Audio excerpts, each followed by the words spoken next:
दोस्तों, अगर आप जल्दी जल्दी भूलते हैं और याद करने की कोशिश करते हैं पर याद नहीं होता, और जो याद होता है वो भूल जाते हैं, और साथ ही आपको जीवन में सफल बनना है और सफलता की नई ऊंचाइयों को छूना है, तो आपको अपनी बुद्धि को तेज करना होगा, सोचने की शक्ति को बढ़ाना होगा और नए नए विचार दिमाग में लाने होंगे।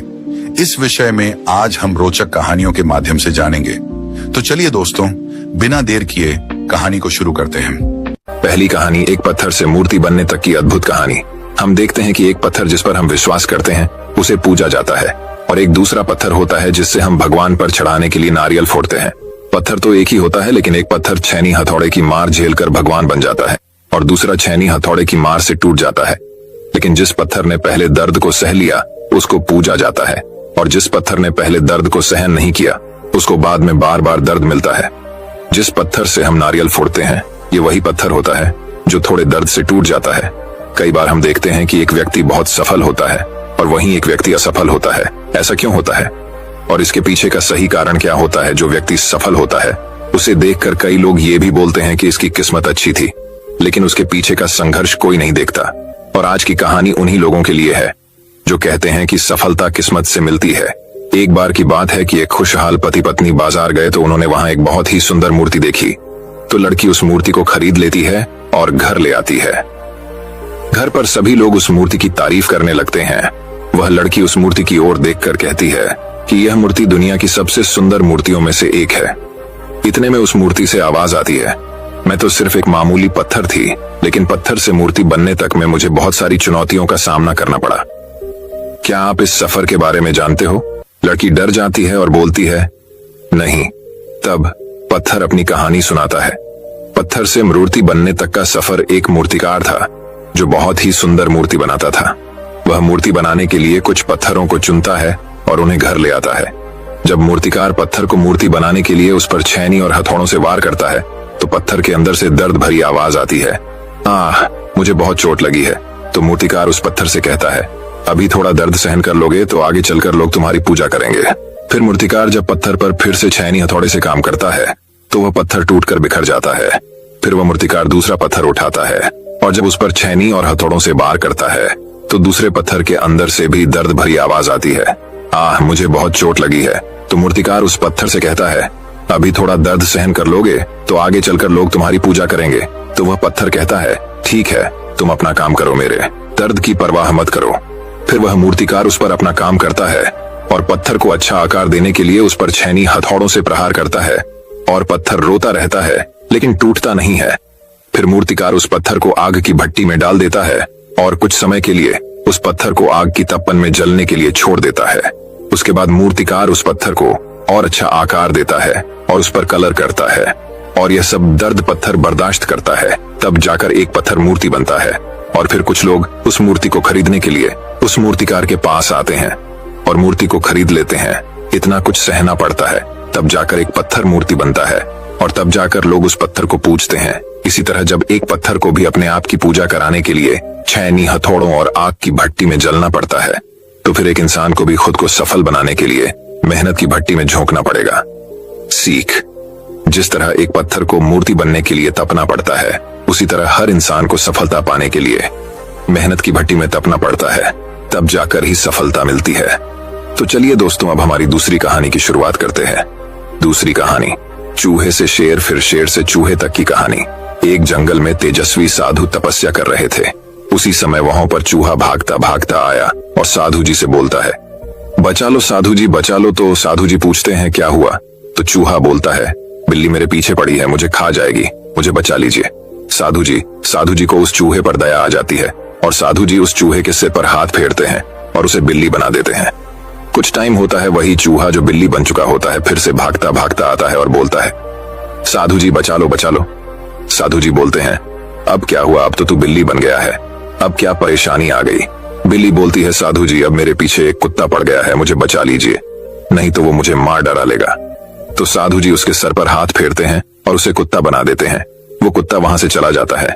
कुछ टाइम बाद फिर वो कुत्ता भागते भागते आता है और साधु जी से बोलता है, अब मेरे पीछे शेर पड़ गया, मुझे बचा लीजिए। तो साधु को दया आ जाती है और उस कुत्ते को अब शेर बना देते हैं और साधु जी बोलते हैं, अब तुझे कोई नहीं खा सकता। अब तू जंगल का राजा है, तुझे किसी से डरने की जरूरत नहीं है, तू ही जंगल पर राज करेगा। कुछ टाइम होता है साधु जी तपस्या में लीन थे और तभी वहां पर शेर आ जाता है और चिल्लाने लगता है, साधु जी बचाओ बचाओ। साधु जी सोच में पड़ गए। इस चूहे को जंगल का राजा शेर बना दिया, फिर भी ये डरा हुआ है। साधु जी पूछते हैं, अब क्या हुआ? अब तो तुम जंगल के राजा हो, अब किससे डरे हुए हो? शेर बोलता है, साधु जी जंगल में शिकारी आ गए, वो मुझे पकड़ कर ले जाएंगे। इस बार साधु जी शेर के सर पर हाथ फेरते हैं और उसे फिर से चूहा बना देते हैं और कहते हैं कि मैं सिर्फ तेरे शरीर को बदल सकता हूँ, लेकिन तेरे अंदर बैठे चूहे के नजरिए को नहीं बदल सकता। तुझे शेर तो बना दिया, लेकिन तेरा नजरिया आज भी चूहे का था, इसीलिए तू डरा डरा घूम रहा है। तू चूहा ही अच्छा है, सीख। इस कहानी से सीखना चाहिए कि किसी भी चीज से ज्यादा महत्वपूर्ण होता है हमारा नजरिया। इस कहानी से मैं बताना चाहता हूँ कि चूहे को शेर की खाल भी पहना दी जाए तो वो चूहा ही रहता है, शेर नहीं बन सकता जब तक उसका अंदर से उसका नजरिया न बदल जाए। जैसे कि चूहे को शेर बनाने के बाद भी डरा हुआ था, क्योंकि उसका नजरिया चूहे का था। अगर वो अपना नजरिया बदल लेता तो शेर बनने के बाद वो पूरे जंगल पर राज करता, फिर चाहे कोई भी हो उसका कुछ नहीं बिगाड़ पाता। हर फील्ड में आपका नजरिया देखा जाता है, क्योंकि एक व्यक्ति की सफलता उसके नजरिए में छुपी होती है। अगर एक व्यक्ति पहले ही ये नजरिया बना ले कि ये काम नहीं हो सकता और मैं शायद ही इस काम में सफल हो सकता हूँ, तो वह व्यक्ति सफल नहीं हो सकता। लेकिन अगर एक अटूट और दृढ़ नजरिया बना लिया जाए कि मुझे सफल होकर ही दिखाना है, तो कोई नहीं रोक सकता। इसलिए हमें अपना नजरिया शेर का रखना है, न कि चूहे का। तभी आप अपनी फील्ड में सफलता हासिल कर सकते हैं। तो चलिए दोस्तों, अब हमारी तीसरी कहानी की शुरुआत करते हैं। तीसरी कहानी, यह कहानी आपको बताएगी कि जब आप अपनी सफलता के लिए आगे बढ़ते हैं तो रास्ता भटकाने वाले कैसे आपके लक्ष्य के प्रति भ्रमित करते हैं। तो आइए शुरुआत करते हैं कहानी की। एक गांव में एक बहुत ही प्रसिद्ध पंडित रहा करता था। उस पंडित का नाम श्याम था। वह पंडित जिस गांव में रहता था, वह उस गांव के प्रसिद्ध मंदिर पर पूजा करता था और सभी शादियां व सभी धार्मिक कार्य वही पंडित कराता था। वह पंडित इतना प्रसिद्ध था कि आसपास के सभी गांवों में उसकी चर्चा हुआ करती थी और सभी लोग उस पंडित का बहुत आदर किया करते थे। श्याम पंडित इतने प्रसिद्ध थे कि सभी लोग उन्हीं से अपना धार्मिक कार्य कराने के लिए दूर दूर गांव से बुलाया करते और अच्छा दान दिया करते थे।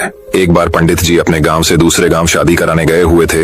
वह गांव पंडित जी के गांव से 4 से 5 गांव छोड़कर था। पंडित जी जब शादी कराने के बाद वहां से लौट रहे थे तो उन्हें एक बकरी भेंट स्वरूप दी गई। जब पंडित जी बकरी को लेकर लौट रहे थे तो वह पैदल पैदल अपने रास्ते बकरी को लेकर धीरे धीरे आ रहे थे, क्योंकि उनका गांव 4 गांव के बाद था। जिस रास्ते से पंडित जी लौट रहे थे उस रास्ते पर 4 ठग यानी चोर रहते थे और वह आने जाने वाले लोगों को लूटा करते थे। जब उन 4 ठगों ने पंडित जी को देखा तो बोलने लगे, आज तो सुबह से कोई नहीं मिला है और हमारे खाने पीने की व्यवस्था भी नहीं हुई। चलो आज पंडित जी को ही लूट लेते हैं, इनसे ये बकरी चुरा लेते हैं। लेकिन उनमें से एक ठग बोलता है, अगर पंडित जी को मारा पीटा तो सारे गांव वाले हमें छोड़ेंगे नहीं और हमें बहुत पाप लगेगा। तो ठग एक नई तरकीब निकालते हैं पंडित जी से बकरी छुड़ाने की और चारों ठग अपने अपने काम पर लग जाते हैं। पंडित जी जब पहले गांव पहुंचने वाले होते हैं तो वहां पहला ठग उन्हें मिलता है, जो एक साधारण व्यक्ति की तरह पंडित जी से राम राम करता है और उनके पैर पड़ने के लिए झुकता है, लेकिन रुक जाता है और पंडित जी से बोलता है, पंडित जी आप तो बहुत प्रसिद्ध पंडित हैं और लोग आपकी बहुत इज्जत करते हैं, लेकिन आप इस गधे के साथ क्या कर रहे हैं? तो पंडित जी गुस्सा हो जाते हैं और बोलते हैं, अरे मूर्ख, ये गधा नहीं, ये बकरी है, बकरी। लेकिन वह ठग उनसे कहता है कि ये बकरी नहीं, ये तो गधा है।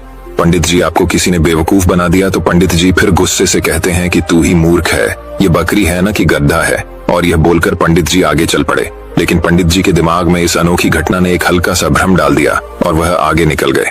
धीरे धीरे पंडित जी आगे बढ़ रहे थे और वह दूसरे गांव पहुंचने ही वाले थे कि उन्हें वहां दूसरा ठग मिला, जो कि बिल्कुल साधारण व्यक्ति की तरह वहां खड़ा था और पंडित जी से राम राम करता है और उनके पैर पड़ने के लिए झुकता है, लेकिन वह रुक जाता है। पंडित जी पूछते हैं, क्या हुआ, रुक क्यों गए? तो वह बोलता है, पंडित जी आप इस गड्ढे को साथ लेकर क्यों घूम रहे हो? इससे आप खंडित हो जाओगे और लोग आपके बारे में क्या सोचेंगे? इस गड्ढे को भगा दो। पंडित जी को इतनी बात सुनकर बहुत क्रोध आता है और बोलते हैं, तुम मूर्ख हो, दिखाई नहीं देता ये बकरी है और तुम बोल रहे हो गधा है। दूसरा ठग बोलता है कि ये पंडित जी आपको किसी ने पागल बना दिया, ये बकरी नहीं, ये तो गधा है और ये आपके साथ रहेगा तो आपकी क्या इज्जत रह जाएगी। ये सुनते ही पंडित जी सोचने लगे कि यह क्या बोल रहा है, मैं तो बकरी लाया हूँ पर ये सब इसे गधा क्यों बोल रहे हैं, कहीं मैं सच में गधे को लेकर तो नहीं घूम रहा हूँ। अब पंडित जी सोच में पड़ जाते हैं और वह ठग वहां से चला जाता है और पंडित जी भी आगे बढ़ने लगते हैं। लेकिन उनके दिमाग में यही बात चल रही होती है कि ये बकरी है या गधा। जब पंडित जी तीसरे गांव में पहुंचने वाले होते हैं तो उन्हें वहां तीसरा ठग मिलता है और पंडित जी से राम राम करता है। पंडित जी के पैर पड़ने के लिए झुकता है, लेकिन रुक जाता है। पंडित जी हैरान हो जाते हैं और पूछते हैं कि क्या हुआ। तो तीसरा ठग बोलता है कि पंडित जी, मैं आपसे आशीर्वाद तो लेना चाहता हूँ, लेकिन इस गधे को आपके साथ देखकर मुझे अच्छा नहीं लग रहा। लोग आपको इतना मानते हैं, आपसे पूजा कराते हैं, लेकिन लोग आपको इस गधे के साथ देखेंगे तो क्या सोचेंगे।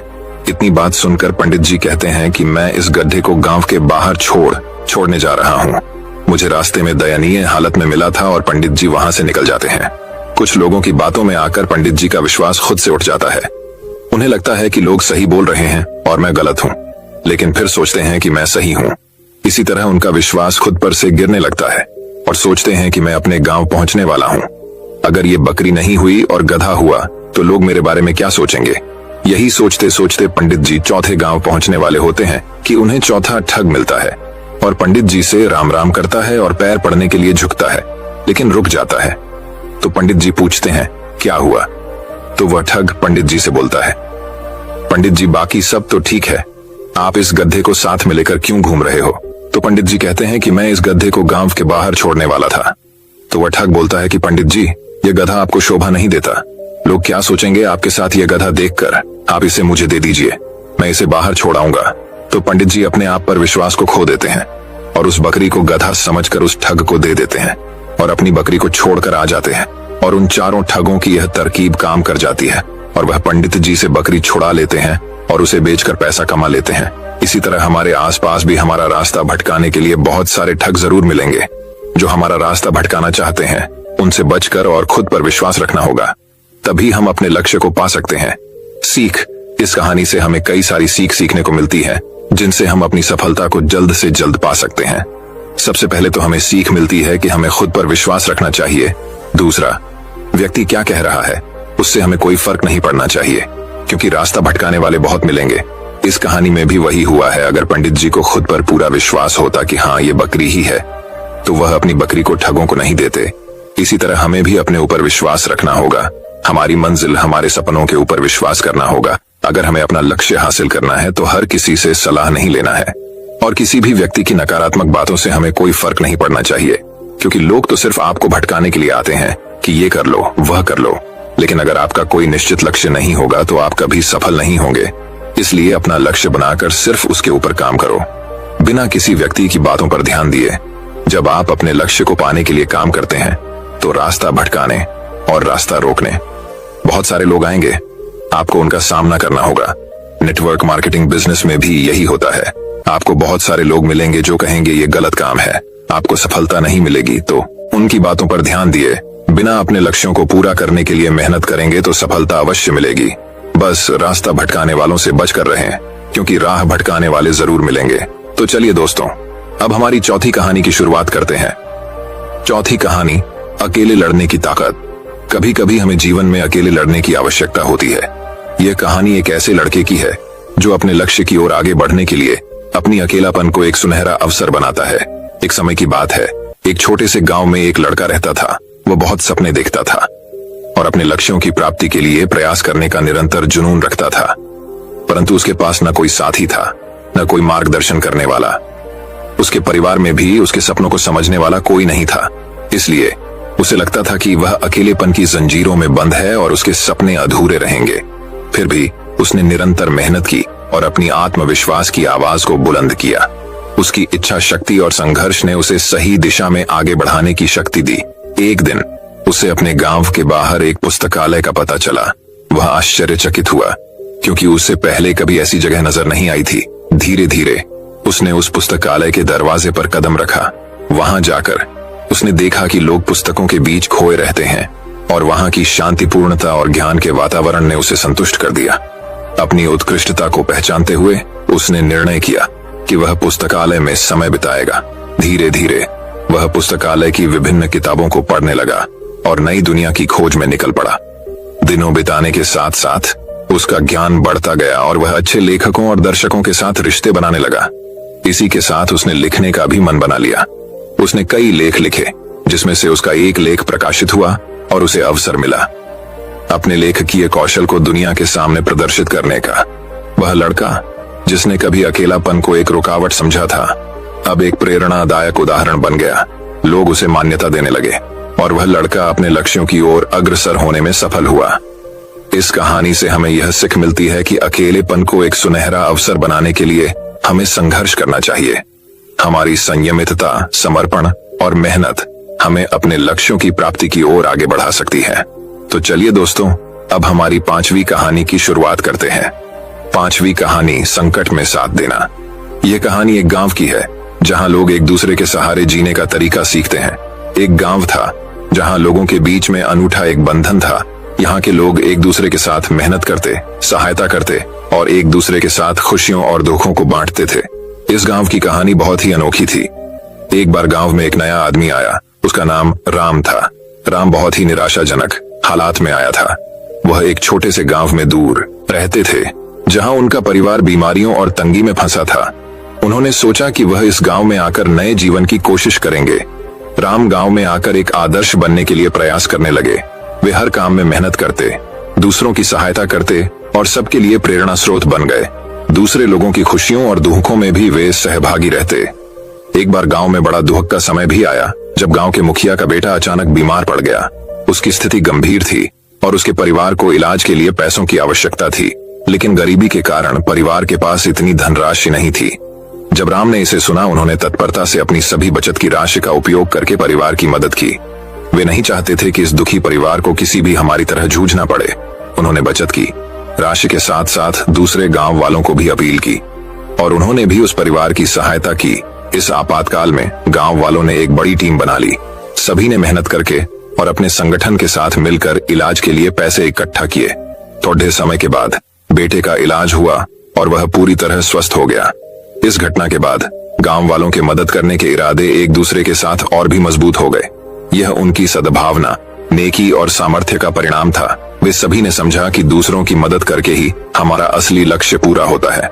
वह गांव अब एक परिवार की तरह था जहां हर कोई एक दूसरे का सहारा था। यहाँ के लोग अपनी खुशियों और दुखों को साझा करते, एक दूसरे की मदद करते और अपने संघर्षों को साथ में झेलते थे। वे सब मिलकर इस दुनिया में एक सुंदर और समृद्ध जीवन जीने का तरीका सीख गए। तो चलिए दोस्तों, अब हमारी 6ठी कहानी की शुरुआत करते हैं। 6ठी कहानी, सपनों की उड़ान। इस कहानी में हम एक छोटे से गांव की बच्ची की कहानी सुनते हैं जो अपने सपनों को पूरा करने के लिए कठिनाइयों का सामना करती है। एक छोटे से गांव में लक्ष्मी नाम की एक बच्ची रहती थी। वह बहुत ही संवेदनशील और सपनों की दुनिया में खोई रहने वाली थी। लक्ष्मी के दिल में एक सपना था कि वह एक दिन अपने गांव को ऊंचाइयों तक ले जाएगी और उससे खुशहाली और सम्मान की ऊंचाइयां प्राप्त होंगी। लक्ष्मी के पास गरीबी के कारण कई कठिनाइयां थीं। उसके परिवार को रोजगार की कमी थी और उन्हें बुनियादी आवश्यकताओं को पूरा करने के लिए संघर्ष करना पड़ता था। लेकिन लक्ष्मी नहीं हारी। वह हमेशा अपने सपनों के पीछे लगी रहती थी। उसका पहला कदम उसने शिक्षा में आगे बढ़ाकर उठाया। गांव में उसके स्कूल नहीं था, लेकिन उसने खुद को पढ़ाई के लिए समर्पित कर दिया। वह दूसरे गांव जाती और पढ़ाई के लिए पूरी मेहनत करती। संघर्ष और कठिनाइयों के बावजूद वह अपने लक्ष्य की ओर बढ़ रही थी। लक्ष्मी की दृढ़ता और मेहनत ने उसे सफलता की ओर ले जाया। उसने अपनी पढ़ाई पूरी की और उच्च शिक्षा हासिल की। जब वह वापस अपने गांव लौटी तो उसने गांव के लिए प्राइवेट स्कूल शुरू किया। वह हर बच्चे को शिक्षित करना चाहती थी।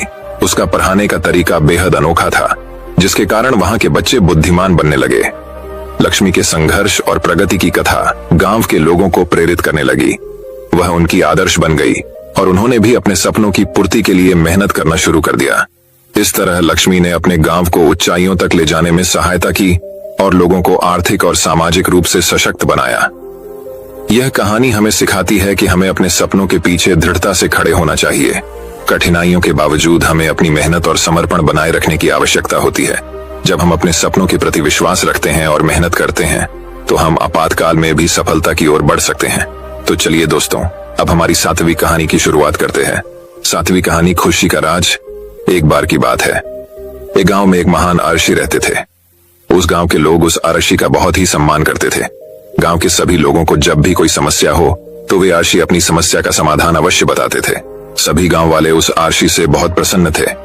हर बार कोई नई समस्या लेकर उस आरशी के पास आए और महान आरशी उस समस्या का हल बताएं। एक बार एक व्यक्ति उस आर्षी के पास एक प्रश्न करता आया और आर्षी से पूछा कि गुरुजी, मैं एक प्रश्न करता चाहता हूँ। तो आर्षी ने कहा कि प्रश्नोत्तरी क्या है? तो वह व्यक्ति कहता है, मैं खुश कैसे रह सकता हूँ, मेरी खुशी का राज क्या है? इतने में आर्षी ने जवाब दिया कि आपको मेरे साथ जंगल में घूमना होगा। कुछ समय बाद वह व्यक्ति खुशी का राज देखने के लिए आर्षी के साथ जंगल में जाने के लिए निकलता है और दोनों जंगल में जाते हैं। तभी रास्ते में एक बड़ा पत्थर आता है और आर्षी उस पत्थर को अपने साथ लेने के लिए उस व्यक्ति को बताता है। उसने आर्षी के आदेश पर व्यक्तिगत रूप से उस पत्थर को अपने हाथों में उठाया हुआ माना। कुछ समय बाद उस व्यक्ति को उस भारी पत्थर से दर्द होने लगा। वह व्यक्ति इस दर्द को सहन कर लेता है और रहता है। काफी समय तक वह व्यक्ति उस दर्द को सहन कर लेता है, परंतु जब उसे अधिक कष्ट होता है तो ऐसा प्रतीत होता है कि महान ऋषि कहते हैं कि मुझे कष्ट हो रहा है और मैं थक गया हूँ। ये ऋषि कहते हैं कि इसे नीचे रख दो। वह व्यक्तिगत पत्थर को नीचे रखता है और उसे राहत देता है। फिर मुनि कहते हैं कि यही सुख का राज है। वह व्यक्ति पूछता है कि गुरु, मुझे कुछ समझा नहीं। फिर वापस आर्षी उस व्यक्ति को उत्तर देते हैं कि जिस तरह से आपने इस भारी पत्थर को 10 मिनट तक रखा था तो आपको थोड़ा कष्ट हुआ, 20 मिनट तक उठाया गया तो अधिक से अधिक समय तक लगाया गया तो अधिक दर्द हुआ। ठीक इसी तरह देर तक हम अपने दुखों का बोझ फिर से उठाएंगे तो हमें खुशी नहीं मिलेगी, अंतिम रिश्ते ही रहेंगे। हमारी खुशी का राज सिर्फ इस पर प्रतिबंध है कि हम थोड़ी देर तक दुखों का बोझ अपने ऊपर रख सकें। अगर आपकी जीवन में खुशी है तो कभी अपने ऊपर दुख को हावी मत दो। दुख इस भारी पत्थर की तरह है जो हम जैसे दिखने वाले पत्थर ही हमें दर्द और कष्ट जीवन भर देते हैं। तो चलिए दोस्तों, अब हमारी 8वीं कहानी की शुरुआत करते हैं। 8वीं कहानी, निरंतरता का महत्व।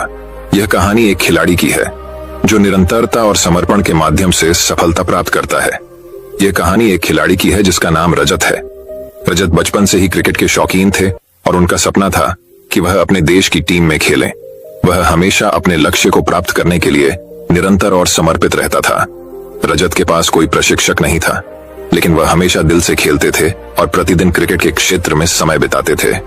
उनके दोस्त उन्हें हमेशा प्रोत्साहित करते थे और उनके साथ खेलने में सहायता करते थे। जब रजत अपने स्कूल के क्रिकेट टीम में चयनित हुए तो उनकी खुशी की कोई सीमा नहीं रह गई। उन्होंने अपने दम पर कई मैच जीते और बार बार अपनी क्षमता को साबित किया, लेकिन इस बीच रजत को भी कठिनाइयों का सामना करना पड़ा। वे कई मैचों में खारिज हो गए और कई बार वे हार भी गए। इसे देखकर रजत हिम्मत नहीं हारे और उन्होंने और अधिक मेहनत की। वे खुद को समय समय पर मार्गदर्शन के लिए फिल्में और वीडियो देखने का समय निकालते थे। वे अपनी तकनीक को सुधारने के लिए कोच से सलाह भी लेते थे।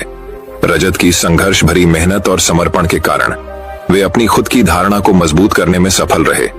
समय बीतते ही रजत का खेलने का अनुभव बढ़ता गया और उन्होंने अपनी क्षमता में सुधार देखा। उन्होंने अपने देश की युवा टीम में चयनित होने का गर्व महसूस किया और उसके बाद से उन्होंने अपनी सफलता के लिए और अधिक प्रयास किए।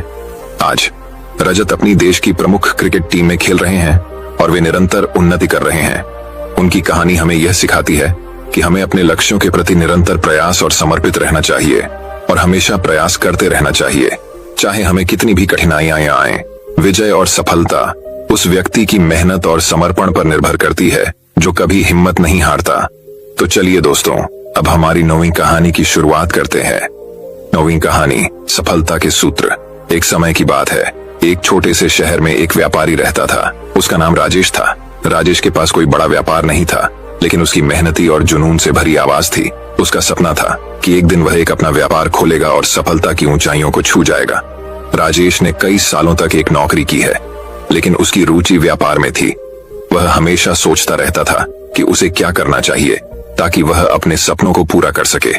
एक दिन राजेश ने निर्णय लिया कि वह अपना व्यापार शुरू करेगा। उसने अपने बचत के पैसों का इस्तेमाल करके एक छोटी सी दुकान खरीदी और उसमें सामान बेचने की शुरुआत की। पहले कुछ महीनों में राजेश का व्यापार थोड़ा सा उछल कूद के साथ चला, लेकिन जल्द ही उसे गाही बनाने का समय आया। राजेश ने खुद को सीखने, बढ़ते हुए प्रौद्योगिकी के उपयोग और ग्राहकों की आवश्यकताओं को समझने में जुटा दिया। वह मान्यता प्राप्त करने के लिए गुणवत्ता और उत्कृष्टता पर ध्यान देने लगा। इसके परिणाम स्वरूप उसकी दुकान का नाम शीघ्र ही लोकप्रियता में आया और लोग उसकी सेवाओं की प्रशंसा करने लगे। राजेश के व्यापार में सफलता की लहर आई और उसका व्यापार धीरे धीरे बढ़ता गया। उसने दूसरी दुकान खोली और अपने व्यापार की विस्तार की। राजेश की सफलता का राज उसकी मेहनत, समर्पण और आत्मविश्वास था। वह कभी नहीं हारा और हमेशा अपने लक्ष्य की ओर बढ़ता रहा। वह अपने संगठन को विकसित करने के लिए नए आइडियाओं पर काम किया और नई बाजारों में उत्पादों की पेशकश की। आज राजेश एक सफल व्यापारी के रूप में पहचाना जाता है। उसकी कहानी और उसकी सफलता दूसरों को प्रेरित करने के लिए एक मिसाल के रूप में साझा की जाती है। राजेश ने सिद्ध किया कि मेहनत, आत्मविश्वास और निरंतर प्रयास ही सफलता की कुंजी होती है। तो चलिए दोस्तों, अब हमारी 10वीं कहानी की शुरुआत करते हैं। 10वीं कहानी, जीत की गाथा। इस कहानी में हम एक खिलाड़ी की कहानी सुनते हैं जो कठिनाइयों के बावजूद जीत की ओर बढ़ता है। यह कहानी हमें यह सिखाती है कि हमें सभी परिस्थितियों में सकारात्मक रहना चाहिए और हमेशा अपनी जीत के लिए प्रयास करना चाहिए। यह कहानी एक खिलाड़ी के बारे में है जो विभिन्न कठिनाइयों का सामना करते हुए आगे बढ़ता है। उसका नाम रवि था। रवि एक बहुत ही प्रफुल्लित और सकारात्मक व्यक्तित्व वाला था। वह एक खेल के प्रेमी था और खुद को विभिन्न खेलों में महारत प्राप्त करने का सपना देखता था। रवि के जीवन में कई मुश्किलें आईं। पहले तो वह अपने खेल की रुचि को लेकर अकेला था।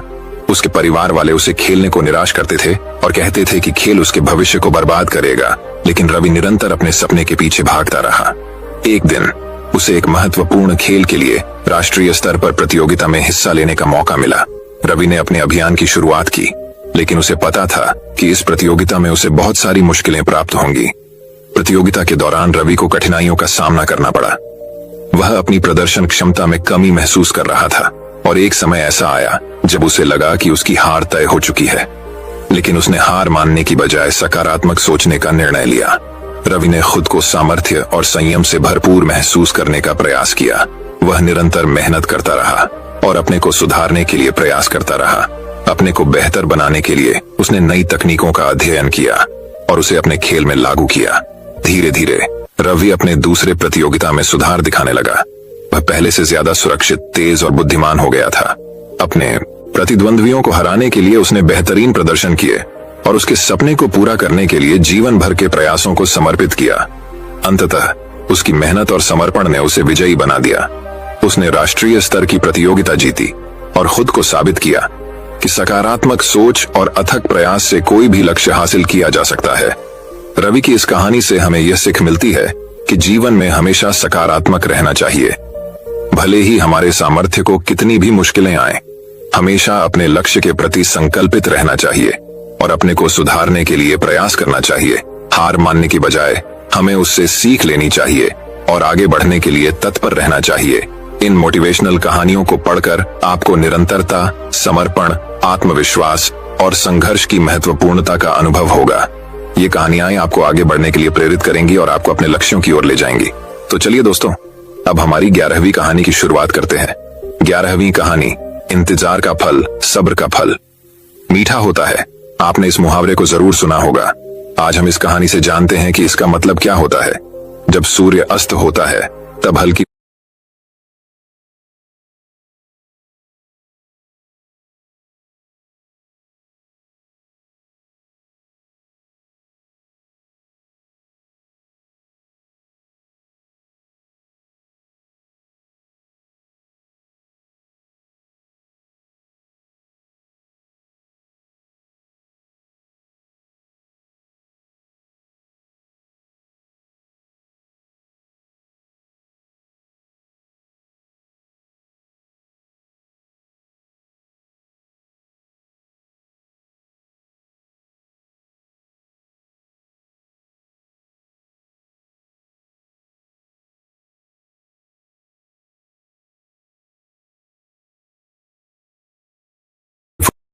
उत्पन्न होती है और चारों ओर शांत वातावरण, एक अंधेरे सा छा जाता है।